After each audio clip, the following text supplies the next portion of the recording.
আপনারা জানেন সৌদি আরবে এখন সিনেমা হল, মহিলাদের গাড়ির ড্রাইভিং, ওপেনলি গানের কনসার্ট, ভারত থেকে নায়ক নায়িকা নিয়ে গিয়ে রিয়াদে গানের কনসার্ট, তারপরে হোলির অনুষ্ঠান, এগুলো এখন সৌদি আরবের অহরহ বিষয়। এটা জানেন না? অথচ আপনারা খেয়াল করলে দেখবেন যে সৌদি আরবের যারা বাদশাহ বা বাদশাহের যারা ছেলে মোহাম্মদ বিন সালমান বা মালিক সালমান, তাদের ক্ষেত্রে খেয়াল করলে দেখবেন যে আপনারা তাদের মালিক সালমানের স্ত্রীর ছবি আপনারা কোনো দিন দেখতে পাবেন না, কোনো ভিডিওতে, কোনো কিছুতে। বা তার ছেলের স্ত্রীর ছবি, মোহাম্মদ বিন সালমানের স্ত্রীর ছবি, কোথাও সে মোহাম্মদ বিন সালমানের সাথে যাচ্ছে, এরকম কোনো ছবি খুব কম পাবেন। তার মানে আমি এরকমও জানি দুবাইয়ের কিছু বাদশাহ আছে যাদের স্ত্রীদের ছবি তাদের পাসপোর্টে পর্যন্ত নাই। তারা রাষ্ট্রীয় ক্ষমতায় পাসপোর্টও তৈরি করেছে ছবি ছাড়া। তার মানে তারা পারিবারিকভাবে পর্দা, কথা বলে না, তারা পারিবারিকভাবে পর্দা মানে, কিন্তু জনগণ মানতে চায় না। হাজার হাজার লক্ষ লক্ষ যুবক ইউরোপ আমেরিকা থেকে পড়ে এসেছে, লক্ষ লক্ষ যুবক যুবতী ইউরোপ আমেরিকা থেকে পড়ে সৌদি আরবে ঢুকছে। তারা পরিবর্তন চায়, তারা কনসার্ট চায়। শুধু বাংলাদেশের মহিলারা হিন্দি সিরিয়ালের ভক্ত, এ কথা ভুল। সৌদি আরবের মহিলারাও হিন্দি সিরিয়াল, এমন কোনো হিন্দি সিরিয়াল নাই যে হিন্দি সিরিয়ালের আরবি ডাবিং করা হয়নি, এমন কোনো হিন্দি মুভি নাই যে হিন্দি মুভির আরবি ডাবিং করা হয়নি। সৌদি আরবের মহিলারাও এই হিন্দি সিরিয়াল, হিন্দি মুভিগুলোর ভক্ত, ফুটবল খেলার ভক্ত, তারাও এগুলো দেখে এবং শুনে। জনগণ মানতে চায় না, এই জন্য সরকার টিকতে পারে না। তার মানে হচ্ছে জোরপূর্বক ক্ষমতা দিয়ে ইসলাম কায়েম রাখা যায় না, বরং মানুষকে দাওয়াত দিয়ে মানুষের অন্তর পরিবর্তন করে ইসলাম ঠিক রাখতে হবে। এই জন্য মুসা আলাইহিস সালাম কোনোদিন ফেরাউনকে বলেননি যে আপনার ক্ষমতাটা আমাকে দিয়ে দিন, আর এই জন্য ফেরাউন মুসার বিরুদ্ধে লেগে গেলেন, তা নয়। মুসা আলাইহিস সালাম ফেরাউনকে এটাই বলেছেন, আপনি থাকেন ক্ষমতায় কিন্তু ইবাদত করেন আল্লাহর। ইব্রাহিম আলাইহিস সালাম কোনোদিন নমরুদকে বলেননি যে আপনি আপনার ক্ষমতাটা আমাকে দিয়ে দিন। ইব্রাহিম আলাইহিস সালাম এটাই বলেছেন, থাকেন ক্ষমতায় কিন্তু মূর্তি পূজা করিয়েন না, সেজদা আল্লাহর করেন। কেননা ইসলাম কোনো সময় রাষ্ট্র ক্ষমতা চায় না, ইসলাম চায় সংশোধন। তিনি রাষ্ট্রনেতা হন, প্রধানমন্ত্রী হন, আর সাধারণ মানুষ হন, সকলের সংশোধন। এটাই হচ্ছে ইসলামের নিয়ম। আর এই জিনিসটাতেই যারা খারিজি তারাও ভুল করেছে, এবং খারিজিদের সাথে আরও একদল মানুষ তারাও ভুল করেছে। তারা মনে করেছে এরা অস্ত্র দিয়ে ক্ষমতা দখল করতে চায়, অতএব আমরা অস্ত্র নয়, আমরা ভোট দিয়ে ক্ষমতা দখল করব। আছে না নাই? ভোট দিয়ে ক্ষমতা দখল করতে। অথচ তারা জানে না যে 5 বছর পর পর যদি ক্ষমতা চেঞ্জ হয়, এই গণতন্ত্রের মাধ্যমে আমেরিকা, ইসরায়েল তাদের সুযোগ রাখে যে এবার 5 বছর গেল তো এবার বাংলাদেশে কাকে ক্ষমতায় আনা যায়, এটা তখন আমেরিকা ভাবে। 5 বছর পর একটা চান্স পায় কাকে ক্ষমতায় আনা যায় এবং তার মাধ্যমে কি আদায় করা যায়। বারবার বিপক্ষ পার্টিকে কার্ড দেয় যে আপনাকে যদি ক্ষমতায় আনি তাহলে এটা এটা দিতে হবে। কথা কি বুঝতে পারছেন? তাহলে 5 বছর পর পর ক্ষমতা পরিবর্তনের একটা চান্স কে পায়? গুরুরা পায়। এর জন্যই গণতন্ত্র রাখা। ইসলাম কোনো সময় মানুষকে বলে না, ইসলামে এই থিওরি নাই যে কেউ সরকার ক্ষমতায় গেলে তার ক্ষমতা চেঞ্জ করতে হবে, এই থিওরি নাই। ইসলামের থিওরি হচ্ছে যে ক্ষমতায় গেছে ওকে বলো আপনি ক্ষমতায় থাকেন, কিন্তু দেশ চালান ভালোভাবে আল্লাহর নিয়ম অনুযায়ী, আল্লাহর বিধান অনুযায়ী। এটা হলো ইসলামের নিয়ম। এই জন্য দাওয়াতি কাজ করতেন। আহমদ বিন হাম্বল জেলখানায় থেকেছেন, তৎকালীন শাসক কোরআনকে আল্লাহর বাণী মানতে অস্বীকার করেছে, আর কোরআনকে যে আল্লাহর বাণী মানবে না সে কাফের হয়ে যাবে। তারপরেও আহমদ বিন হাম্বল কোনোদিন বলেননি চলো বিদ্রোহ করি। হাজার হাজার লাখ লাখ ছাত্র আহমদ বিন হাম্বলের, কত ছাত্র নেবেন? ইমাম আবু দাউদ ওই জামাই পড়তেন যেই রকম জামা আহমদ বিন হাম্বল পড়তেন। ইমাম আবু দাউদ ওইভাবে হাঁটতেন যেভাবে আহমদ বিন হাম্বল হাঁটতেন। কেননা ইমাম আবু দাউদ বিশ্বাস করতেন যে আহমদ বিন হাম্বলের চাইতে হাদিস বিষয়ে জ্ঞানী পৃথিবীতে কেউ নাই। আর আহমদ বিন হাম্বল যদি হাদিস বিষয়ে সবচেয়ে জ্ঞানী হয় তাহলে আল্লাহর রাসূল বিষয়ে সবচেয়ে জ্ঞানী আহমদ বিন হাম্বল। অতএব আল্লাহর রাসূল কিভাবে চলতেন এই বিষয়ে সবচেয়ে জ্ঞানী আহমদ বিন হাম্বল, আল্লাহ রাসূল কিভাবে খেতেন এই বিষয়ে সবচেয়ে জ্ঞানী আহমদ বিন হাম্বল। তাই আহমদ বিন হাম্বল যখন এভাবে চলে, এভাবে খায়, এভাবে হাঁটে, তা আমি আবু দাউদ আর কি করবো? আমিও আহমদ বিন হাম্বলের মতো চলি, খাই, হাঁটি। এটা হলো ইমাম আহমদ বিন হাম্বলের একজন ছাত্র ইমাম আবু দাউদ। আহমদ বিন হাম্বলের একজন ছাত্র ইমাম বুখারী। এরকম শত শত হাজারো ছাত্র আছে। আহমদ বিন হাম্বল চাইলে বিদ্রোহের ডাক দিলে একদিনই রাজপথে বেরিয়ে আসতো। এরকম হাজারো লাখো ছাত্র আহমদ বিন হাম্বলের ছিল, 10 লক্ষ হাদিসের হাফেজ, কিন্তু তিনি ডাক দেননি। শাইখুল ইসলাম ইবনে তাইমিয়া ৮ বার জেল খেটেছেন, জেলখানাতেই মারা গেছেন, কিন্তু কোনোদিন বলেননি যে সরকারের বিরুদ্ধে বিদ্রোহ করতে হবে, সরকারের বিরুদ্ধে বিদ্রোহের ডাক দিতে হবে। তিনি চাইলে পারতেন, তিনি যোদ্ধা মানুষ। ইবনে তাইমিয়া রাহিমাহুল্লাহ শুধু লেখক মানুষ নন, শুধু জ্ঞানী পণ্ডিত মানুষ নন। একাধারে যদি কারো ভিতরে জ্ঞান, লেখনী, হাদিসের জ্ঞান, কোরআন এবং হাদিসের জ্ঞান, লেখনীর জ্ঞান এবং জেহাদে শরীক হওয়ার ফজিলত জমা হয়ে থাকে, তাহলে তাদের একজন হচ্ছেন শাইখুল ইসলাম ইবনে তাইমিয়া, তাদের একজন হচ্ছেন আব্দুল্লাহ বিন মুবারক রাহিমাহুল্লাহ। তারা যেমন জেহাদে অংশগ্রহণ করতেন, সেরকম তারা লেখনী এবং বিভিন্ন জগতে তাদের পদচারণা ছিল। শাইখুল ইসলাম ইবনে তাইমিয়া রাহিমাহুল্লাহ হালাকু খা, চেঙ্গিস খা এদের বিরুদ্ধে যুদ্ধে অবতীর্ণ হয়েছেন। যেই সরকার তাদেরকে জেলখানায় বন্দি করে রেখেছে ওই সরকারের সাথেই, তবুও তাদের বিরুদ্ধে বিদ্রোহের ডাক দেননি। মাওলানা আহমদ সারহিন্দি, যাকে বলা হয় মুজাদ্দেদে আলফে সানি নামে, যিনি এই দেশে পরিচিত, তিনি বাদশাহ আকবরের সময়ের আলেম। বাদশাহ আকবর যখন দিনে ইলাহি নিয়ে আসলো, দিনে ইলাহি মানে হিন্দু আর ইসলাম দুটাকে মিলিয়ে একটা ধর্ম, সেটা হলো দিনে ইলাহি। এটা হচ্ছে বাদশাহ আকবরের দিন। তখন মুজাদ্দেদে আলফে সানি এটার কঠিন বিরোধিতা করলেন। বাদশাহ আকবর তাকে জেলখানায় ঢুকিয়ে দিলেন, কিন্তু মুজাদ্দেদে আলফে সানি কোনোদিন বলেননি চলো বাদশাহ আকবরের বিরুদ্ধে বিদ্রোহ করি। তিনি চেষ্টা করে গেছেন মরা পর্যন্ত বাদশাহ আকবরকে সংশোধন করার, বিদ্রোহ করে ক্ষমতা থেকে সরানোর নয়। কেন? এত বড় বড় আলেম ওলামা এই কাজে কেন হাত দিলেন না? এই কাজে হাত না দেওয়ার সবচেয়ে বড় কারণ হচ্ছে, এই কাজে হাত দিলে নিরাপত্তা চলে যায়। নিরাপত্তা বুঝেন? নিরাপত্তা হচ্ছে আসমানের নিচে জমিনের উপর যতগুলো নেয়ামত আছে তার মধ্যে সবচেয়ে বড় নেয়ামত হচ্ছে নিরাপত্তা। আজকে সিরিয়ার মুসলমানদেরকে জিজ্ঞেস করবেন নিরাপত্তার নেয়ামত কাকে বলে। সৌদির মসজিদে যখন সিরিয়ার মুসলিম মায়েরা ভিক্ষা করে, তখন তাদেরকে জিজ্ঞেস করবেন নিরাপত্তার নেয়ামত কাকে বলে। ইয়েমেনের মা এবং বোনেরা যখন সৌদির মসজিদে ভিক্ষা করে, কাবাঘর মদিনার আশেপাশে যখন ভিক্ষা করে, তখন তাদেরকে জিজ্ঞেস করবেন নিরাপত্তার নেয়ামত কাকে বলে। একদিন তো সিরিয়ায়, ইয়েমেনে নিরাপত্তা তো অন্তত ছিল। আজ আপনার এতগুলো মানুষ এখানে আসছেন, বাড়িতে আপনার বউ ছেলে মেয়ে আছে, তারা তো নিরাপদে আছে নাকি? না তাদেরকে কেউ জবাই করে দিচ্ছে, তাদেরকে কেউ হত্যা করতেছে, না নিরাপত্তা আছে? এই যে নিরাপত্তার নিয়ামত, এই নিয়ামতটুকু বুঝার জ্ঞান খারিজিদের নাই। এই জন্য ইসলামের নিয়ম হচ্ছে, কেউ যদি ক্ষমতায় যায় তো দুইটা শর্ত ছাড়া তাকে তুমি ক্ষমতা থেকে সরাতে পারবে না। এক, যতক্ষণ না প্রকাশ্য কাফের হয়ে গেছে। যদি দেখা যায় প্রকাশ্য কাফের হয়ে গেছে, তাহলে তখনই তাকে ক্ষমতা থেকে সরাতে পারবা, যখন ক্ষমতা থেকে সরিয়ে পুনরায় দেশে নিরাপত্তা কায়েম করার মতো ক্ষমতা তোমার হাতে আছে। কথা মনে হয় বুঝাতে পারিনি, বুঝতে পারতেছেন? তখন দ্বিতীয় শর্ত হচ্ছে, তখন যখন তোমার হাতে এমন ক্ষমতা আছে যে তুমি চলমান সরকারকে সরিয়ে পাল্টায় ক্ষমতায় গিয়ে পুনরায় আগের মতো নিরাপত্তা বজায় রাখতে পারবা, বিস্তার করতে পারবা, তখনই বিদ্রোহ করতে পারবা। এটা হলো দ্বিতীয় শর্ত। যদি রাষ্ট্রনেতা পূর্ণ কাফের হয়ে গেছে, কিন্তু এই ক্ষমতা তোমার নাই যে তুমি তাকে ক্ষমতা থেকে সরিয়ে পুনরায় ক্ষমতা দখল করে সারা দেশে আগের মতো নিরাপত্তা কায়েম করতে পারবা, এই ক্ষমতা যদি না থাকে, তাহলে তোমার জন্য বিদ্রোহ করা হারাম হবে। আর তোমার বিদ্রোহ করার কারণে যত মুসলিম মা এবং বোনের রক্ত প্রবাহিত হবে, তার জন্য তুমি জিম্মেদার হবা। যেমন আজকে সিরিয়ার মাটিতে বাশার আল আসাদকে সরিয়ে তার জায়গায় ক্ষমতা দখল করার ক্ষমতা ছিল না, আবেগের জোরে বিদ্রোহ করা হয়েছে। আজ সিরিয়ার মাটি মুসলমানদের হাতে আর এক মুসলমানের রক্তে রঞ্জিত, বিশাল ফিতনা। আল্লাহ আকবার। সম্মানিত উপস্থিতি, এই জন্য আরো একটি জিনিস মনে রাখবেন যে আজকে আমাদের দেশের প্রধানমন্ত্রী মহিলা প্রধানমন্ত্রী হওয়া কিন্তু ইসলামে কোনো সময় জায়েজ নয়। ইসলামে কোনো সময় নারী ইমাম হতে পারে না পুরুষের। ইসলামে কোনো সময় নারী দেশের রাষ্ট্রপ্রধান হতে পারে না, এটা ইসলামের নিয়ম। কিন্তু যদি হয়ে যায় তখন কি করবেন? জোরপূর্বক হয়ে গেছে বা ভোটের মাধ্যমে চলে এসেছে, ক্ষমতা দখল করে নিয়েছে, হয়ে গেছে, তখন কি করবেন?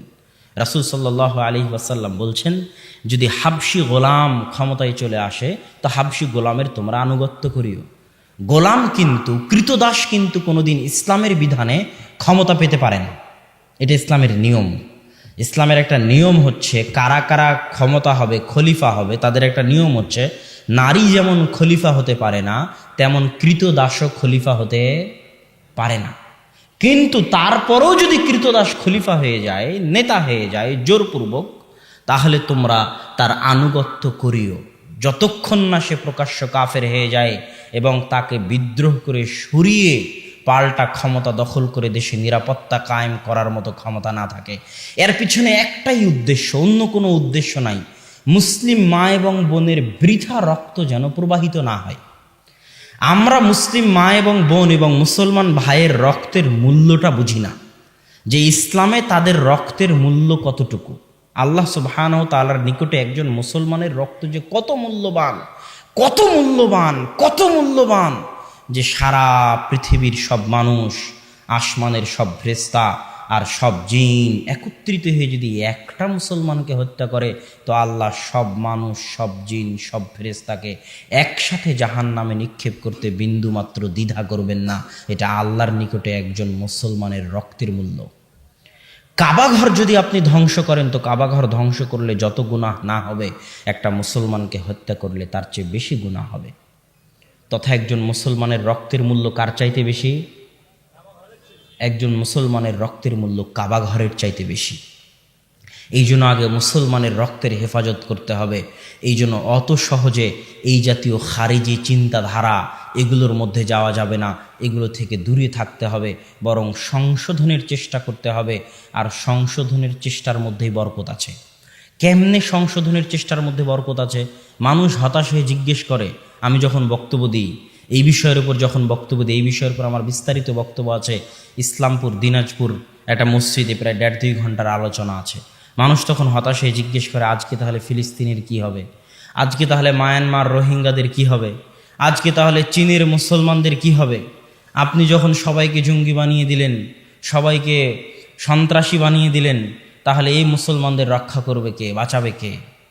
আমি তাদের উদ্দেশ্য করে বলি যে পৃথিবী থেকে মানুষকে শিক্ষা নিতে হয়। পৃথিবী পরিচালনায় আল্লাহর কিছু নীতি থাকে, সুন্নাতুল্লাহ ফি তাদবিরিল আরজ, আল্লাহর নীতি পৃথিবী পরিচালনায়। যেমন আব্দুর রাজ্জাক বিন ইউসুফের নীতি আছে জামিয়া সালাফিয়া পরিচালনায়। তো কেমনে জানবেন যে জামিয়া সালাফিয়া 3 বছর থাকে, 5 বছর থাকে, 10 বছর থাকে? সে অবশ্যই বলতে পারবে আব্দুর রাজ্জাক বিন ইউসুফ এইভাবে জামিয়া সালাফিয়া চালায়, তাই নয় কি? তাহলে আল্লাহ কিভাবে পৃথিবী চালায় এটা কেমনে জানবেন? 1500, 1000, 2000 বছরের ইতিহাস। ইব্রাহিম আলাইসাল্লামের কাহিনী পড়ুন, আদম আলাইসাল্লামের কাহিনী পড়ুন, ইউসুফ আলাইসাল্লামের কাহিনী পড়ুন, মুসা আলাইসাল্লামের কাহিনী পড়ুন। পৃথিবীর সব ইতিহাস যখন আপনার সামনে চলে আসবে, তখন আপনি দেখতে পাবেন যে আল্লাহ পৃথিবী কিভাবে চালায়। এটা আল্লাহর পৃথিবী পরিচালনার নীতিগুলো আপনার সামনে স্পষ্ট হয়ে যাবে। তো আল্লাহর পৃথিবী পরিচালনার নীতি থেকে গত 1500 বছরের ইতিহাসে দেখা যায় যে মুসলমানেরা আজকে যতটা বিপদের সম্মুখীন, এর চাইতে হাজারো গুণ, শতগুণ বিপদের সম্মুখীন ছিল দুটো সময়। এক, যখন ক্রুসেডাররা ফিলিস্তিন দখল করে নিয়েছিল। আজকে যেমন ইসরায়েল ফিলিস্তিন দখল করে আছে বাইতুল মাকদেস, ঠিক ক্রুসেডাররা এরকম বাইতুল মাকদেস দখল করে নিয়েছিল। ওই সময়টা ছিল মুসলমানদের জন্য খুব শোচনীয় সময়। 2, যখন হালাকু খাঁ চেঙ্গিস খাঁ মুসলমানদের মাথা কেটে মিনার তৈরি করতো বাগদাদে, বাগদাদের মতো উন্নত শহরকে একদিনে বিরান মরুভূমি বানিয়ে দিয়েছিল। ওই আব্বাসী খেলাফতের রাজধানী ছিল বাগদাদ। অত উন্নত শহর তৎকালীন যুগে ইউরোপ কোনোদিন কল্পনাও করতে পারে না, আজকের বিশ্ব কল্পনা করতে পারে না। এত উন্নত শহর ছিল বাগদাদ। সেই বাগদাদকে একদিনে বিরান মরুভূমি বানিয়ে দিয়েছে হালাকু খাঁ চেঙ্গিস খাঁ, আর মুসলমানদের মাথা কেটে মিনার তৈরি করেছে। সেই হৃদয় বিদারক ইতিহাসগুলো পড়ে দেখুন। হালাকু খাঁ চেঙ্গিস খানদের ঝড় উঠেছিল তাতার, মঙ্গোলিয়া, চীনের পাশে। এখান থেকে এই ঝড়কে থামানোর মতো পৃথিবীর কেউ ছিল না। মনে হচ্ছিল একদম দুনিয়া থেকে ইসলামকে মিটিয়ে তারপরে হালাকু খাঁ চেঙ্গিস খাঁ থামবে। তো এত বিপদে মুসলমানরা আগে কোনোদিন পড়েনি, এখন তো এগুলো কোনো বিপদই নয়। তো ওই সময় মুসলমানদের কে উদ্ধার করেছে? ইতিহাস পড়েন, তাহলে বুঝবেন যে আল্লাহ পৃথিবী কিভাবে চালায়। ওই সময় কোনো টুটাফাটা 10টা যুবক এক জায়গায় হয়ে বললো, অমুক আমাদের আমির, লিল্লাহে তাকবীর, চলো বম মারি, তাদের মাধ্যমে আল্লাহ মুসলমানদের উদ্ধার করলো, এটা আপনি ইতিহাসে পাবেন না। আপনি ইতিহাস ঘাটলে দেখবেন বৈধ শাসক সালাহুদ্দিন আইয়ুবী ছিলেন মিশরের বৈধ শাসক। তিনি কোনো 10টা 15টা গ্রুপের নেতা নয়, বৈধ শাসক। সালাহুদ্দিন আইয়ুবীর মতো বৈধ শাসক দিয়ে আল্লাহ বাইতুল মাকদিসকে মুক্ত করেছে। ঠিক জাহির বেরবেস খান ছিলেন বৈধ শাসক, যিনি সর্বপ্রথম যার হাতে হালাকু খাঁ চেঙ্গিস খানদের তাতারি বাহিনীর পরাজয় হয় সর্বপ্রথম যার হাতে, তিনি হচ্ছেন জাহির বেরবেস খান। তিনি ছিলেন বৈধ শাসক। তো আল্লাহ সুবহানাহু ওয়া তাআলা মুসলমানদের নাজাত দেন বিপদে পড়লে বৈধ শাসক দিয়ে। তার আর একটা দলিল, তার আরেকটা দলিল হচ্ছে যখনই যারা বিপদে পড়ে তখন আল্লাহ তাদেরকে দোয়া শিখিয়ে দিয়েছে যে তোমরা দোয়া করবা যে আল্লাহ আপনি আমাদের সুলতানান নাসিরা, সাহায্যকারী শাসক দেন। এটা আল্লাহ দোয়া করতে বলেছে। কি দোয়া? সাহায্যকারী সুলতান শাসক দেন। এটা নয় যে সাহায্যকারী 10টা গ্রুপ দেন, যারা 10টা গ্রুপ এক জায়গায় জঙ্গি হামলা করে আমাদের নাজাত দিবে। আল্লাহ এটা শিখায়নি। আল্লাহ দোয়া করতে বলেছে সাহায্যকারী সুলতান, সাহায্যকারী শাসক দেন। মুসলমানদের সেই দোয়া করতে হবে এবং মুসলমানেরা নাজাত পাবে। অতীত ইতিহাস ঘাটলে, পৃথিবী পরিচালনায় আল্লাহর নীতি দেখলে বোঝা যায় মুসলমানেরা আবারও যদি এই কঠিন পরিস্থিতি থেকে মুক্তি পায় তাহলে এরকম বৈধ ন্যায়পরায়ণ শাসকের হাত দিয়ে মুক্তি পাবে ইনশাআল্লাহ। আর যারা আমাদেরকে এই জাতীয় বক্তব্য দিলে দালাল বলে, তাদেরকে আমি বলেছি এবং এখনও বলি, যেই দিন বৈধ শাসক জেহাদের ডাক দিবে সেই দিন আহলে হাদিসের বাচ্চারাই জেহাদের কাতারে সবার আগে থাকবে ইনশাআল্লাহ।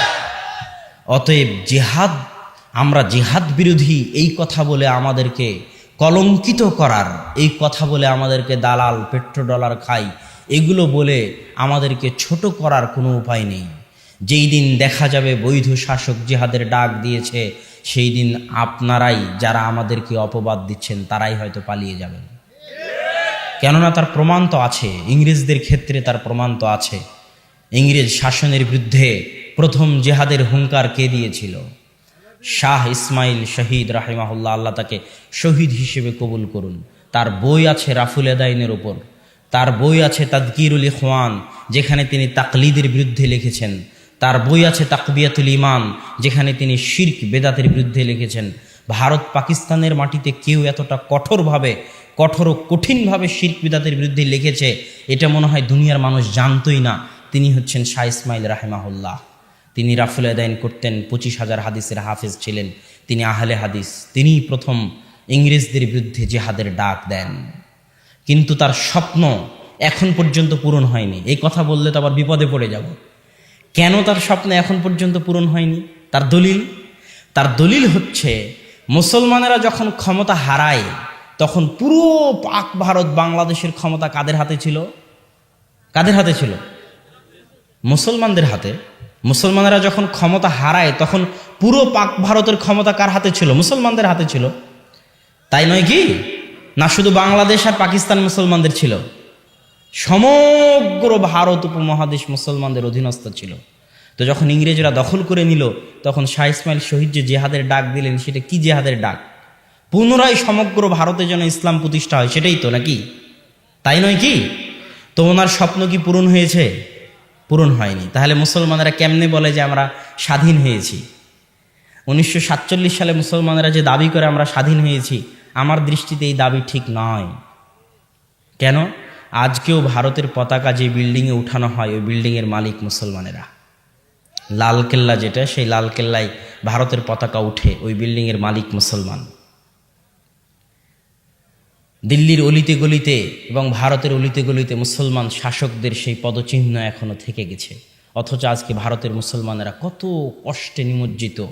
এনআরসি, সিএ এর নামে ভারতের মুসলমানদের পরিচয় ছিনিয়ে নিয়ে দ্বিতীয় রোহিঙ্গা, দ্বিতীয় মায়ানমার বানানোর পরিকল্পনা চলতেছে। আমরা দোয়া করি আল্লাহ সুবহানাহু ওয়া তাআলা ভারতের মুসলমানদেরকে সহযোগিতা করুন এবং তাদের জন্য সুলতানান নাসিরা, সাহায্যকারী শাসক পাঠান। আল্লাহুম্মা আমিন। সম্মানিত উপস্থিতি, আমি আমার বক্তব্যে বলতেছিলাম যে ইসলাম শাসন পরিবর্তন করায় বিশ্বাসী নয়। যে ক্ষমতায় গেছে তাকে ক্ষমতায় থাকতে দিতে হবে। এর অনেক ফল আছে, অনেক গুণ আছে। এই যে সৌদি বাদশারা, তারা এত সুন্দর করে তাদের দেশ কেন পরিচালনা করে? বা যারা দুবাইয়ের বাদশাহ, তারা এত সুন্দর করে কেন দেশ পরিচালনা করে? তারা জানে যে বংশ পর খরচ করেছিলাম তা আগে আদায় করি, 5 বছর পর তো চলে যেতে হবে, তখন সারা দেশ লুটে পেটে খেয়ে নিবে। এই জন্য গণতন্ত্র বাংলাদেশের যত ক্ষতি করেছে পৃথিবীর আর অন্য কোনো দেশের তত ক্ষতি করতে পারেনি। কেন? বাংলাদেশের বয়স তো আর কম হলো না। কোথায় 1971 আর কোথায় 2019, 2020। তো সেখানে যখন বাংলাদেশ স্বাধীন হয় তখন মালয়েশিয়া বাংলাদেশের চাইতে দরিদ্র দেশ ছিল। আজ মালয়েশিয়া কোথায় পৌঁছে গেছে। আর বাংলাদেশ এখনও মনে করতেছে যে বাংলাদেশের উন্নতি হচ্ছে গার্মেন্টসগুলো। বাংলাদেশের উন্নতি হচ্ছে পদ্মা সেতু, রাস্তাঘাট। এই জিনিসটা বাংলাদেশের মানুষ কেন বুঝে না আমি বুঝি না। অবকাঠামোগত উন্নয়ন কোনোদিন উন্নয়ন নয়। এই বাইতুল হাম জামি মসজিদ, বিশাল বাইতুল হাম জামি মসজিদ তৈরি করলাম, বিশাল জামিয়া সালাফের বিল্ডিং তৈরি করলাম, কিন্তু যে ছাত্র পড়ে সেও পচা, যে শিক্ষক পড়ায় সেও পচা, তো বিল্ডিংয়ের দাম আছে? কোনো দাম নাই। তো অবকাঠামোগত উন্নয়ন কোনোদিন উন্নয়ন নয়। উন্নয়ন হচ্ছে শিক্ষার উন্নয়ন, জ্ঞানের উন্নয়ন। তো আপনি ব্রিজ দিয়ে কি করবেন? ওই ব্রিজে যে ইঞ্জিনিয়ার, সেই ইঞ্জিনিয়ার তো চায়নার, আর লেবার তো আপনার বাংলাদেশের। তাহলে এই ব্রিজের কোনো দাম আছে? যেই দিন আপনার ইঞ্জিনিয়ার দিয়ে আপনি পদ্মা ব্রিজ বানাতে পারবেন, সেই দিন বুঝবো যে হ্যাঁ আপনি উন্নত হয়েছেন। ঠিক তেমনি আজকের যে গার্মেন্টসগুলো, গবেষণা পড়ে দেখেন, বাংলাদেশের মানুষ কম শ্রমে বেশি কাজ করে দেয়, এই জন্য গার্মেন্টসগুলো চলে। যখন অন্য দেশের মানুষ কম শ্রমে এত বেশি কাজ করে দিবে, তখন বাংলাদেশের গার্মেন্টসগুলো বন্ধ হয়ে যাবে। এটাই পৃথিবীর নিয়ম, হতে হবে। না হলে যারা পারমাণবিক বম বানাতে পারে তারা একটা প্যান্ট শার্ট বানাতে পারবে না? তাদেরকে প্যান্ট শার্ট কিনতে হবে বাংলাদেশের কাছ থেকে, এটা কোনো কথা হলো? তার মানে কোশ্চিনকালেও এটা উন্নতির আলামত নয়। উন্নতি হচ্ছে শিক্ষায়, আর শিক্ষার জায়গাতেই তো বাংলাদেশ সবচেয়ে পিছিয়ে। যে বিশ্ববিদ্যালয়গুলো থেকে মানুষ শিক্ষা গ্রহণ করবে, ওই বিশ্ববিদ্যালয়গুলোতে তো সব সন্ত্রাসী, ডাকাত আর চোরেরা পড়ে, আর সন্ত্রাসী, ডাকাত আর চোরেরা পড়ায়, নিয়মিত কোনোদিন ক্লাসে আসে না। বিশ্ববিদ্যালয়ের টিচার আসা নাকি লাগে না, আশ্চর্য। অথচ সৌদি আরবে একজন শিক্ষক, বিশ্ববিদ্যালয়, মদিনা বিশ্ববিদ্যালয়ের শিক্ষক, হাই পর্যায়ের টিচার, হাজার হাজার রিয়াল বেতন, তারপরও 1 মিনিট ক্লাসে আসলে, দেরিতে আসলে আল্লাহকে ভয় করে যে আমার এই টাকাটা কি হালাল হবে, এটার কি আমি জবাব দিতে পারবো? মদিনা ইসলামী বিশ্ববিদ্যালয়ের শিক্ষক। আর বাংলাদেশের বিশ্ববিদ্যালয়ের শিক্ষক মানে ক্লাসে আসা লাগে না। তাহলে এই টাকার হিসাব কিয়ামতের মাঠে কি দিবে? টাকা তো আমার আপনার না তার বাপের? ঢাকা বিশ্ববিদ্যালয়, রাজশাহী বিশ্ববিদ্যালয় চলে কাদের টাকায়? আমার আপনার টাকায়। তাহলে এই যে এই বিশ্ববিদ্যালয়গুলোতে যেখান থেকে মানুষ সঠিক হওয়ার কথা, সেই জায়গাগুলো আজ ধ্বংসের দ্বার প্রান্তে দাঁড়িয়ে আছে। তো সম্মানিত উপস্থিতি, আমরা জঙ্গিদের আলোচনা করছিলাম যে জঙ্গিরা 2টা জায়গায় পা পিছলে গেছে। 1, তারা কাফের রাষ্ট্রকে, মুসলিম রাষ্ট্রকে কাফের রাষ্ট্র মনে করে। 2, তারা কবিরা গুনাহগার মুসলমানকে কাফের মনে করে। অথচ কবিরা গুনাহগার মুসলমান কাফের নয়। দলিল, আল্লাহ সুবহানাহু ওয়া তাআলা কবিরা গুনাহগার মুসলমানকে মুমিন বলে ডেকেছেন কোরআনে। আল্লাহ বলছেন, ইয়া আইয়ুহাল্লাযীনা আমানু তুবু ইলাল্লাহ, হে ইমানদারগণ তোমরা তওবা করো। তো তওবা কে করে? সাগিরা গুনাহ যে করে সে তওবা করে? সাগিরা গুনাহ ওযু করলে ক্ষমা হয়ে যায়, 1 সালাত থেকে আরেক সালাতের মাঝে ক্ষমা হয়ে যায়, 1 জুমা থেকে আরেক জুমার মাঝে ক্ষমা হয়ে যায়, 1 রমজান থেকে আরেক রমজানের মাঝে ক্ষমা হয়ে যায়। কিন্তু কাবিরা গুনাহ করলে তওবা করা লাগে। আর আল্লাহ কাবিরা গুনাহগার মুসলিমকে বলতেছে, ইয়া আইয়ুহাল্লাযীনা আমানু, হে ইমানদারগণ, মানে কবিরা গুনাহ করার পরও সে এখনো কি আছে? মুমিন আছে। কথা মনে হয় বুঝাতে পারিনি। শত শত দলিল পেশ করতে পারবো যে কাবিরা গুনাহ করার পরও মানুষ মুমিন থাকে। ওই যে 99 জনকে হত্যা করলো বানি ইসরায়েলের ব্যক্তি, তারপরে 100 জনকে হত্যা করলো, তাকে আল্লাহ জান্নাতে দেয়নি? যদি সে কবিরা গুনাহ করলে যদি কাফের হয়ে যেত, তাহলে কি সে জান্নাতে যেতে পারত? অসম্ভব। কবিরা গুনাহ করলে মানুষ ফাসেক হয়, পাপিষ্ঠ হয়, পাপাচারী হয়, তাকে তওবা করতে হয়, কিন্তু সে কাফের হয় না। কেননা কবিরা গুনাহ করলে যদি কাফের হয়ে যায়, তাহলে তওবা করবে কি থেকে? তওবা করার তো কোনো রাস্তাই নাই। শাফাত থাকবে কার জন্য? আল্লাহ রাসূল কিয়ামতের মাঠে কার জন্য শাফাত করবে? যদি কবিরা গুনাহ করলে মানুষ কাফের হয়ে যায়, তো কিয়ামতের মাঠে আল্লাহ রাসূল শাফাত করার জন্য কাউকে পাবে না। কিয়ামতের মাঠে শাফাত করার জন্য, আল্লাহর অঞ্জলিতে উঠার জন্য কোনো মানুষ থাকবে না, যদি কাবিরা গুনাহ করলে মানুষ কাফের হয়ে যেত। এরকম হাজারো শত দলিল পেশ করা যাবে যে কাবিরা গুনাহ করলে মানুষ কাফের হয় না। আর যে দলিলগুলো আমরা পেশ করি, এই দলিলগুলো সব ইমাম বুখারী দিয়ে গেছেন। সহিহ বুখারীর কিতাবুল ঈমান খুলেন, প্রথম অধ্যায়গুলোই হচ্ছে কিতাবুল ঈমান। প্রথম থেকে নিয়ে শেষ পর্যন্ত ইমাম বুখারী দলিল দিতে থেকেছেন যে ঈমান, কুফর, এর মধ্যে পার্থক্য আছে। কুফরুন দুনা কুফরিন, যে কোরআন এবং হাদিসে কুফর শব্দ ব্যবহার হলেই কাফের। কোরআন হাদিসে ব্যবহার হয়েছে একজন মুসলমানকে গালি দেওয়া ফাসিকি, আর একজন মুসলমানকে হত্যা করা কুফরি। তার মানে যে মুসলমানকে হত্যা করবে সে কাফের হয়ে যাবে? কথা বলেন। এটারই উত্তর ইমাম বুখারী সহিহ বুখারীতে দিয়েছে যে কুফরের স্তর আছে। কুফরের স্তর আছে। একটা কুফর, যেই কুফর করলে সে পূর্ণাঙ্গ কাফের হয়ে যাবে, আর একটা কুফর যে গুনাহগার হবে, ফাসেক হবে। এগুলো সব দলিল ইমাম বুখারী রাহিমাহুল্লাহ দিয়ে রেখেছে তার গ্রন্থের মধ্যে। তো সম্মানিত উপস্থিতি, আমরা বলছিলাম তারা কবিরা গুনাহগার মুসলমানকে কাফের মনে করে, এটা হলো তাদের প্রথম বিভ্রান্তি, এবং এটা ভুল কথা, এটা চলবে না। বরং কবিরা গুনাহগার মুসলমানেরা ফাসিক, তারা তওবা করে ইসলামে ফিরে আসতে পারে। শাফাতের হকদার তারাই, আল্লাহর অঞ্জলিতে উঠার হকদার তারাই। তারা যদি তওবা করে, আল্লাহর নিকটে দোয়া করে, তাহলে আল্লাহ সুবহানাহু ওয়া তাআলা তাদেরকে ক্ষমা করে দিবেন। তারা হচ্ছে ফাসিক মুমিন। এখানে আরেকটা বিষয় আপনাকে বলে রাখি, সেটা হচ্ছে কাফের মুসলিম রাষ্ট্রকে কাফের রাষ্ট্র মনে করে। তো রাষ্ট্র কতক্ষণ মুসলিম থাকে? কিভাবে রাষ্ট্র মুসলিম হয়? যে রাষ্ট্রের অধিকাংশ জনগণ মুসলমান, যে রাষ্ট্রে ইসলামী সংস্কৃতির প্রভাব থাকে, যে রাষ্ট্রে ইসলামী হুকুম আহকাম বিধিবিধান মানতে কোনো বাধা নাই, যে রাষ্ট্রের রাষ্ট্রনেতা মুসলমান, নাম কাওয়াস্তে হলেও প্রকাশ্য কাফের নয়, এইরকম যে গুণাবলী যে রাষ্ট্রের মধ্যে পাওয়া যাবে, সেই রাষ্ট্রকে কাফের রাষ্ট্র বলা যাবে না, বরং মুসলিম রাষ্ট্র বলতে হবে। তবে পূর্ণাঙ্গ মুসলিম নয়, ফাসিক মুসলিম রাষ্ট্র। যেমন বাংলাদেশ, পাকিস্তান, এগুলো কি মুসলিম রাষ্ট্র? ফাসিক মুসলিম রাষ্ট্র। এগুলোকে সংশোধন করার চেষ্টা করতে হবে। এগুলোর বিরুদ্ধে বিদ্রোহ করে মুসলমানদের রক্ত, মাল, সম্পদ ধ্বংস করার চেষ্টা করা যাবে না। এখানে আরও একটা কথা আপনাকে বলে রাখি, যে কাফের হলেই যে তাকে হত্যা করতে হবে তা কিন্তু নয়।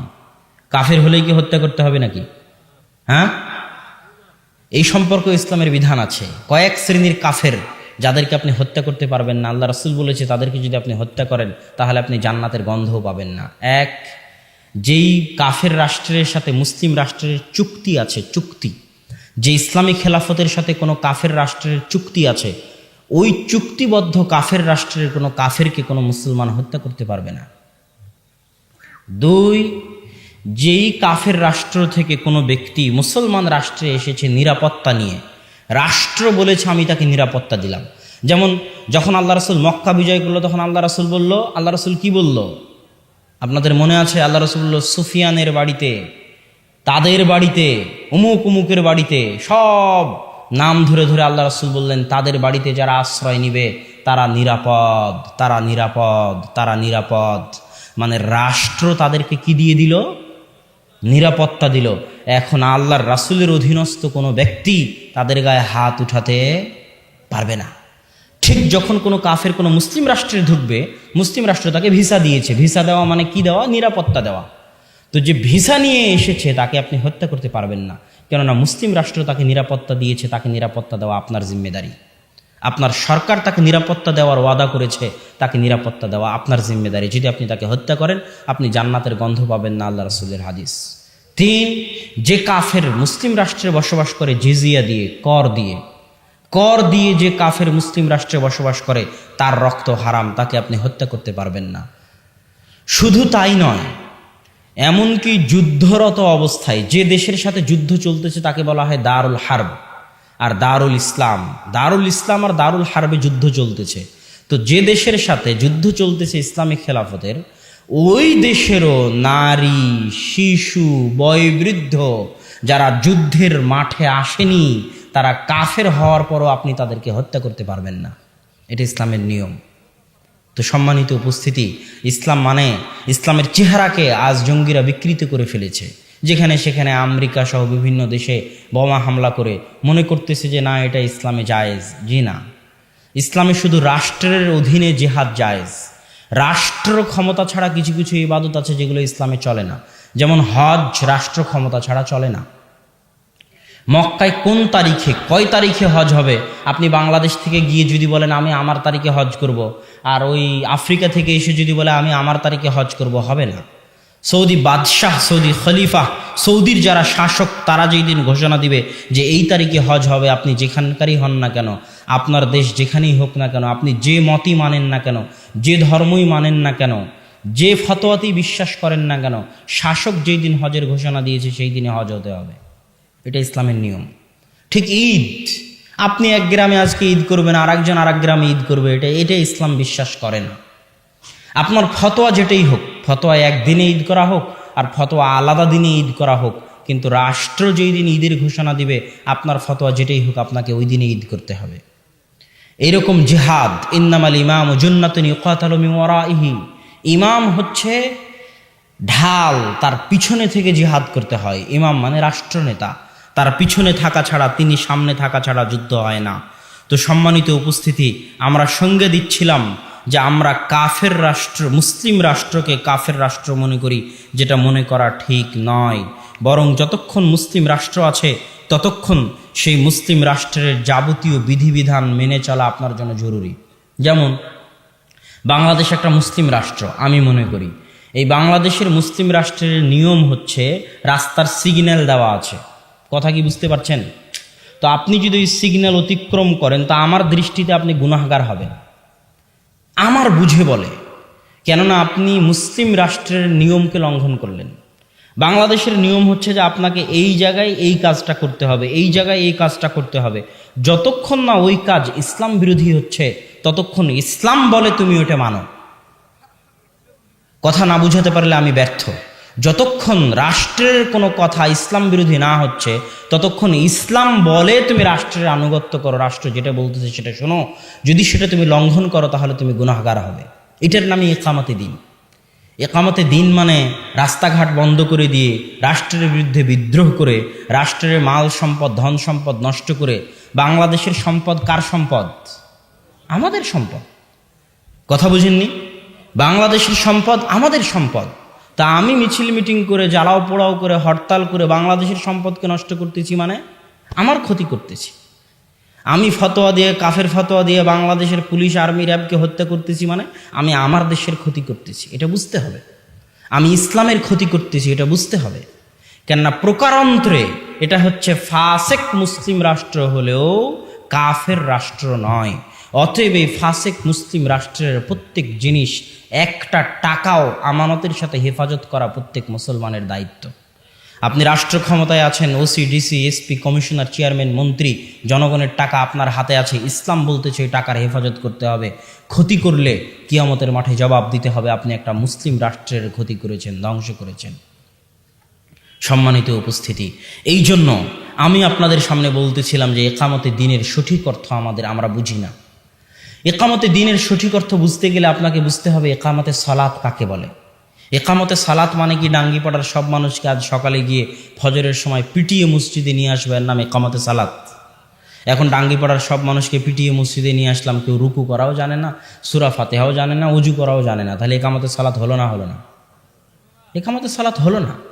ইকামতে সালাত মানে আমি নিজে যদি আমার মধ্যে ইকামতে সালাত করতে চাই, তার মানে সালাতের যাবতীয় হুকুম আহকাম বিধিবিধান মেনে, যেভাবে ওযু করার সেভাবে ওযু করে, যেভাবে সালাত আদায় করার সেভাবে সালাত আদায় করে যদি আমি নিয়মিত 5 ওয়াক্ত সালাত আদায় করি, তাহলে আমি আমার মধ্যে কি করলাম? জোরে কথা বলেন, কি করলাম? ইকামতে সালাত করলাম। এটা হচ্ছে ঠিক ইকামতে দ্বীন। তার মানে ইকামতে দ্বীন মানে আরেকজনকে পিটিয়ে দিন মানাতে হবে তা না। ইকামতে দ্বীন মানে আমার নিজের মধ্যে জন্ম থেকে মৃত্যু পর্যন্ত, পায়ের পাতা থেকে মাথার চাঁদি পর্যন্ত আমি ইসলামের যাবতীয় বিধিবিধান মানতেছি কিনা, যদি মানি তাহলে আমি আমার মধ্যে ইকামতে দ্বীন করলাম। যদি আমার পরিবারকে মানাতে পারি তাহলে আমার পরিবারের মধ্যে ইকামতে দ্বীন করলাম। এটা হচ্ছে ইকামতে দ্বীন। নিজে মানার নাম হচ্ছে ইকামতে দ্বীন, আর একজনকে জোর করে মানানোর নাম ইকামতে দ্বীন নয়। সম্মানিত উপস্থিতি, সুতরাং ইকামতে দ্বীনের আমাদেরকে ভুল ব্যাখ্যা বোঝানো হয়েছে। এখানে আরো একটা কথা আমি আপনাদেরকে বলে রাখি, সেটা হচ্ছে যে ইসলামের আরো একটা নিয়ম, আপনি বিচারপতি ছাড়া, বিচার ব্যবস্থা ছাড়া কাউকে হত্যা করতে পারবেন না। আর বিচার ব্যবস্থা যদি কাউকে হত্যা করেও তাহলে সে কাফের, এটাও নয়। যেমন ইসলামের নিয়ম হচ্ছে কেউ যদি বিবাহিত অবস্থায় জেনা করে তাকে হত্যা করতে হবে। তো যে বিবাহিত অবস্থায় জেনা করেছে সে কি কাফের হয়ে গেছে?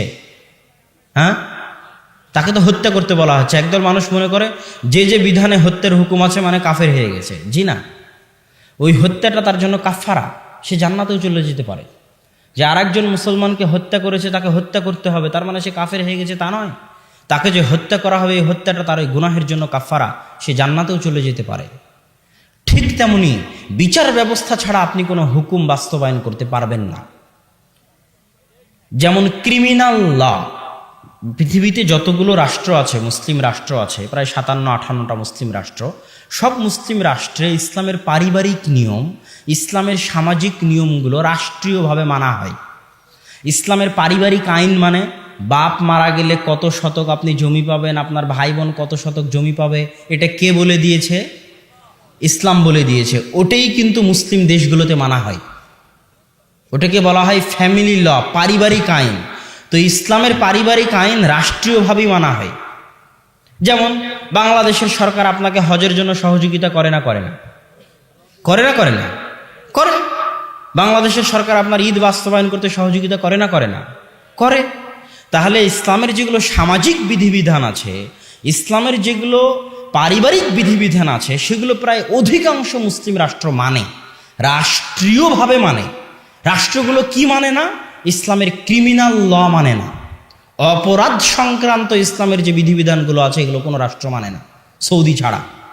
অপরাধ সংক্রান্ত কি আছে? চুরি করলে হাত কাটতে হবে, কেউ যদি মদ পান করে তাহলে 40 লাঠি 80 লাঠি পিটাতে হবে, কেউ যদি জেনা করে তাকে রজম করতে হবে, অবিবাহিত হলে 100 লাঠি পিটাতে হবে, দেশ থেকে তাড়াতে হবে। এই যে অপরাধ সংক্রান্ত যে আইনগুলো আছে এগুলো কোনো মুসলিম রাষ্ট্র, অধিকাংশ মুসলিম রাষ্ট্র মানে না। তো এখন আপনি কি জোর করে এই অপরাধ সংক্রান্ত বিধিবিধানগুলো বাস্তবায়ন করবেন? হ্যাঁ, এটার উত্তর কি? এটার দলিল কি? এটার দলিল হচ্ছে স্বয়ং খলিফা ওমর যদি কাউকে নিজে চোখে জেনা করতে দেখে তো খলিফা ওমর তার উপর জেনার হদ কায়েম করতে পারবে না সাক্ষী ছাড়া। এটা ইসলামের নিয়ম। খলিফা ওমর শাসক, ক্ষমতায় আছে, স্বচক্ষে দেখতেছে জেনা করতে, কিন্তু তিনি হদ কায়েম করতে পারবেন না। বিচারক লাগবে, সাক্ষী লাগবে, সাক্ষী আসবে, সাক্ষীরা সাক্ষী দিবে, বিচারক বিচার শোনাবে, তারপরে হদ কায়েম হবে। এটা ইসলামের নিয়ম। এটা কিন্তু আমরা জানি না, আমাদের দেশের মানুষজন জানে না। কিতাবুল ইমারাহ, কিতাবুল ইমারার যে হাদিসগুলো আছে, এই হাদিসগুলো যদি বাংলাদেশে পড়া হয়, কিতাবুল ইমারার হাদিসগুলো বাংলাদেশে দুইভাবে বিকৃত হয়ে গেছে।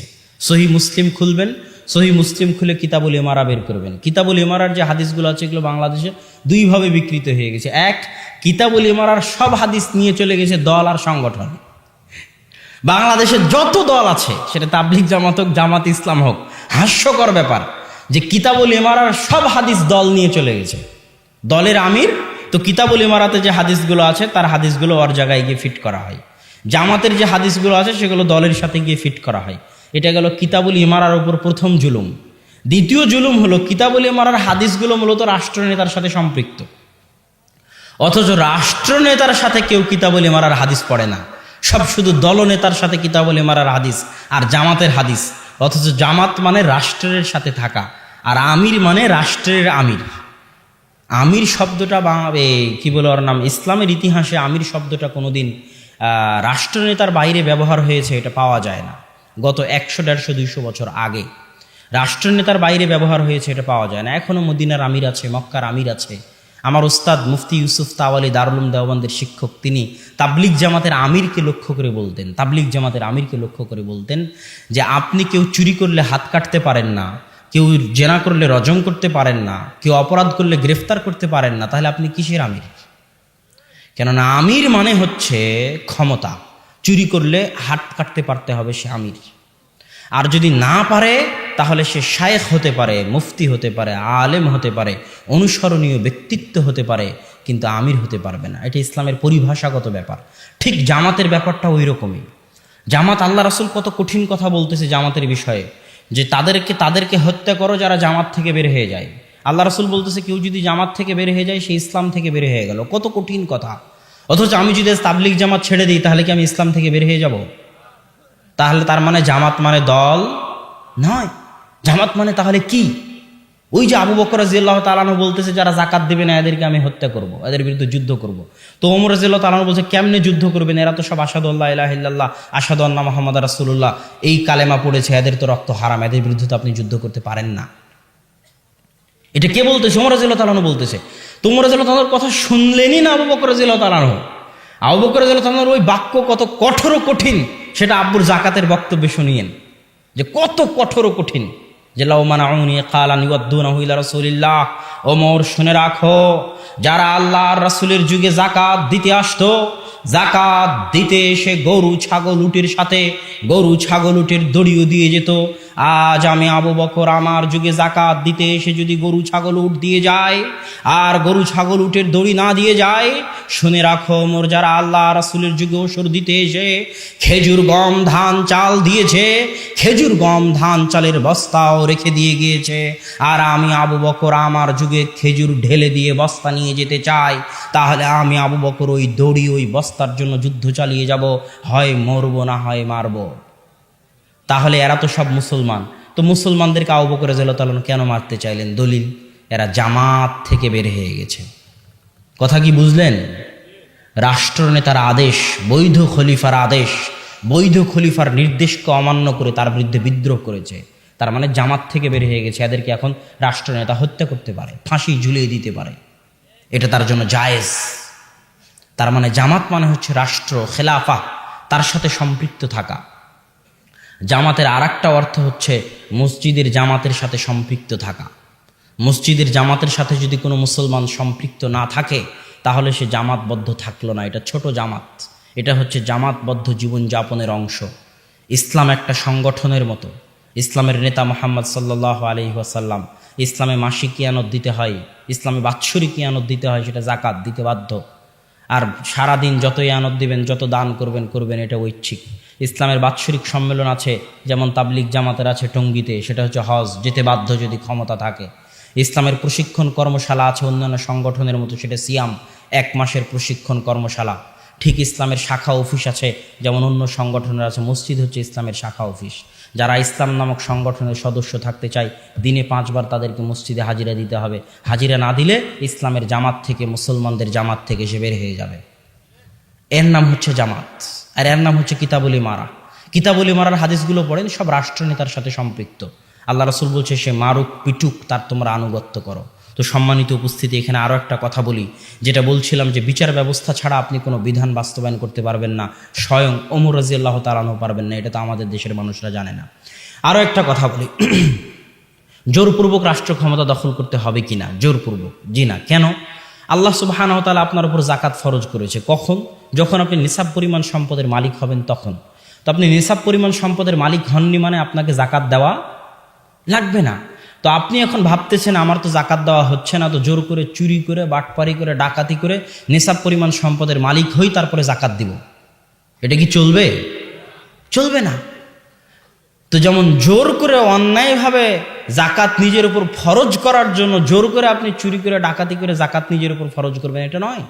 ঠিক তেমন রাষ্ট্রে ইসলাম যে যেখানে ক্ষমতায় আছে, সারা মুসলিম বিশ্বে আজকে বাংলাদেশের প্রধানমন্ত্রী শেখ হাসিনা থেকে শুরু করে, পাকিস্তানের প্রধানমন্ত্রী ইমরান খান থেকে শুরু করে, সৌদির বাদশাহ থেকে শুরু করে, সকলের উপর যে যেখানে ক্ষমতায় আছে সকলের উপর ফরজ, সকলের উপর ফরজ, সকলের উপর ফরজ যে তারা নিজ নিজ দেশে ইসলামের বিধিবিধান বাস্তবায়ন করবে। যদি না করে তাদেরকে কিয়ামতের মাঠে আল্লাহর সামনে জবাব দিতে হবে। কিন্তু এটা আমার দায়িত্ব নয়, আমার উপর এখনো ফরজ হয়নি। কোনোদিন যদি আমার উপর চলে আসে রাষ্ট্র ক্ষমতা, তাহলে তখন আমার উপর ফরজ হবে। কথা মনে হয় বুঝাতে পারিনি। যে যেখানে রাষ্ট্র ক্ষমতায় আছে তার রাষ্ট্রে ইসলাম কায়েম করা তার উপর ফরজ। আমার এখনো রাষ্ট্র ক্ষমতায় যায়নি মানে আমার উপর ফরজ নয়। আর জোর করে নিজের উপর ফরজ চাপিয়ে নিব, মারামারি করে, গন্ডগোল করে, হরতাল করে, ভোট দিয়ে, অস্ত্র দিয়ে নিজের উপর ফরজ চাপিয়ে নিব, এটা সালাফে সালেহিনের পদ্ধতি নয়। এটা আহমদ বিন হাম্বল, ইবনে তাইমিয়া, মুজাদ্দিদে আল-ফেসানি তাদের পদ্ধতি নয়। অতএব এই পদ্ধতি থেকে বেরিয়ে আসতে হবে। সম্মানিত উপস্থিতি, আমরা যে আলোচনা করছিলাম, এই আলোচনার সারমর্ম ছিল 2টা বস্তু, 2টা বিষয়। 1, কবিরা গুনাহগার মুসলমানকে কাফের মনে করে জঙ্গিরা। 2, জঙ্গিরা মনে করে মুসলিম রাষ্ট্রকে কাফের রাষ্ট্র। এই 2 চিন্তা থেকে বের হয়ে আসতে হবে। বের হয়ে এসে সংশোধনের মাধ্যমে, দাওয়াতের মাধ্যমে রাষ্ট্রে, দেশে পরিবর্তন আনার চেষ্টা করতে হবে। আল্লাহ সুবহানাহু ওয়া তাআলা আমাদেরকে সেই তৌফিক দান করুক, আল্লাহুম্মা আমিন। বক্তব্যের শেষে এসে আপনাদেরকে বলতে চাই যে এই যে সালাফি কনফারেন্সকে অনেকে জঙ্গির সাথে লাগিয়ে দিল, আব্দুর রাজ্জাক বিন ইউসুফ বা আমাদের যারা আহলে হাদিস আলেম ওলামা আছে, কোথায় যেন একজন দেখলাম অনেক কিছুদিন আগে একজন কোন পুলিশ কমিশনার, তিনিও বক্তব্যে বললেন যে জঙ্গিরা সাধারণত আহলে হাদিস হয় বা জঙ্গিরা সাধারণত সালাফি হয়। তো এই কথার ক্ষেত্রে আমি একটা কথা বলতে চাই, যদিও ঘুমন্ত পরিবেশ, এই জন্য সেইভাবে কথার মধ্যে আসতেছে না ওভাবে, কিন্তু একটা কথা যেটা বলতে চাই বাংলাদেশের সরকারকে, উপস্থিত প্রশাসনকে, উপস্থিত গোয়েন্দা বিভাগকে, যারা এখানে গোয়েন্দা বিভাগের লোকেরা আছেন, যেহেতু এই সালাফি কনফারেন্সকে নিয়ে গত 1 সপ্তাহ 10 দিন যাবৎ অনেক দৌড়ঝাঁপ, বিশাল ঝড়ঝাপটার মধ্যে দিয়ে যেতে হয়েছে। গোয়েন্দা, সাংবাদিক, পুলিশ, থানা, এসপি, ডিসি, ওসি সকলের দরবার দিয়ে, সকলের দুয়ার দিয়ে পার হতে হয়েছে। তো সেই ক্ষেত্রে এটার ওপর প্রশাসনের চোখ আছে, গোয়েন্দা বিভাগের চোখ আছে, প্রশাসনের লোকের চোখ আছে। তাদেরকে উদ্দেশ্য করে বলতে চাই, আপনারা যদি কোনোদিন বাংলাদেশ থেকে জঙ্গিবাদকে সম্পূর্ণরূপে নির্মূল করতে চান, পরিপূর্ণরূপে নির্মূল করতে চান, ফাঁসি দিয়ে জেলখানায় বন্দি করে জঙ্গিবাদকে নির্মূল করা যাবে না। এটা সম্ভব নয়। জঙ্গিবাদ তাদের মাথায় ঢুকিয়ে আছে, তাদের মাথায় বাতিল চিন্তা, বাতিল আকিদা আছে। যতক্ষণ না তাদের মাথা থেকে বাতিল চিন্তা, বাতিল আকিদা বের করা যাবে, ততক্ষণ জোরপূর্বক চাপিয়ে, জোরপূর্বক জেলখানায় বন্দি করে, জোরপূর্বক ফাঁসি দিয়ে স্থায়ীভাবে জঙ্গিবাদকে ধ্বংস করা যাবে না। আপনারা যদি কোনোদিন চান, আমি আপনাদের চ্যালেঞ্জ দিয়ে বলতে পারি, আহলে হাদিস সালাফিরা তো জঙ্গি নয়। মাননীয় প্রধানমন্ত্রী থেকে শুরু করে প্রশাসনকে বলতে চাই, আপনারা যদি কোনোদিন কল্পনা করেন বাংলাদেশের মাটি থেকে জঙ্গিবাদকে চিরস্থায়ীভাবে নির্মূল করবেন, তাহলে আহলে হাদিস আলেমদেরকে ডেকে এই সমস্ত জঙ্গিদের মাঝে দাওয়াতি কাজ করার সুযোগ করে দিন। ইনশাআল্লাহ আহলে হাদিস আলেমদের সুযোগ দিলে, আহলে হাদিস আলেমদের রাষ্ট্রীয়ভাবে বাইতুল মোকাররম থেকে, টিভি চ্যানেলগুলো থেকে শুরু করে, জঙ্গি যাদের মধ্যে জঙ্গি আকিদা আছে তাদের মাঝে সারা দেশব্যাপী প্রোগ্রাম করার, আলোচনা করার, তাদের মিডিয়ার মাধ্যমে তাদের বক্তব্য দেওয়ার সুযোগ করে দিলে সর্বক্ষেত্রে ইনশাআল্লাহ বাংলাদেশের মাটিতে আহলে হাদিসরাই পারবে এই জঙ্গিবাদ, সন্ত্রাসবাদের চিন্তাকে বাংলাদেশের মাটি থেকে চিরতরে নির্মূল করে দিতে ইনশাআল্লাহ। এই গ্যারেন্টি, এই চ্যালেঞ্জ আমি দিতে পারি। অতএব আহলে হাদিসদেরকে জঙ্গি, সালাফিদেরকে, সালাফি কনফারেন্সকে জঙ্গি মনে না করে আমাদের এই দালিলিক আলোচনাগুলো শুনুন, শুনে আমাদেরকে সুযোগ দিন। আমরা জঙ্গি তো নই, আপনার দেশ থেকে জঙ্গি আমরাই মুক্ত করতে পারবো। সেই দলিল, সেই জ্ঞান, সেই বক্তব্য, সেই আওয়াজ, সেই লেখনী আমাদের আছে ইনশাআল্লাহ। অতএব আমাদেরকে এটার সাথে সম্পৃক্ত না করে, বরং আমাদেরকে গনিমত হিসেবে কাজে লাগানোর, বাংলাদেশকে শান্তি ও নিরাপত্তাপূর্ণ উন্নত রাষ্ট্রে পরিণত করার ক্ষেত্রে আমাদের সহযোগিতা গ্রহণের জন্য আবেদন জানাই। আর সালাফি কনফারেন্স ইনশাআল্লাহ, আমি গতকাল হয়তো কিছু কথা বলেছিলাম সালাফি কনফারেন্স নিয়ে, আজ আর বলতে চাই না।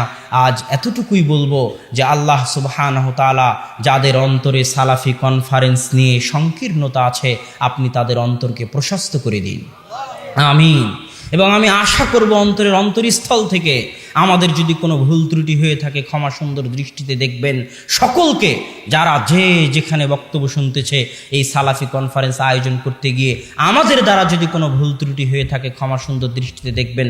আর আমরা অনুরোধ করব, এবার যদি না পারেননি কোনো সমস্যা নাই, আগামী বছর সালাফি কনফারেন্সে আসুন, সালাফি কনফারেন্স আয়োজন করতে সহযোগিতা করুন ইনশাআল্লাহ। এটি একটি নেকির কাজ। জামিয়া সালাফিয়ার মাধ্যমে, সালাফি কনফারেন্সের মাধ্যমে বাংলাদেশের মাটিতে সালাফি আন্দোলন গতি পাবে, বিস্তার লাভ করবে ইনশাআল্লাহ। এই আশা ব্যক্ত করে আজকের সংক্ষিপ্ত বক্তব্য এখানেই শেষ করতেছি। ওয়া আখিরু দাওয়ানা আলহামদুলিল্লাহি রাব্বিল আলামিন। আসসালামু আলাইকুম ওয়া রাহমাতুল্লাহি ওয়া বারাকাতুহু।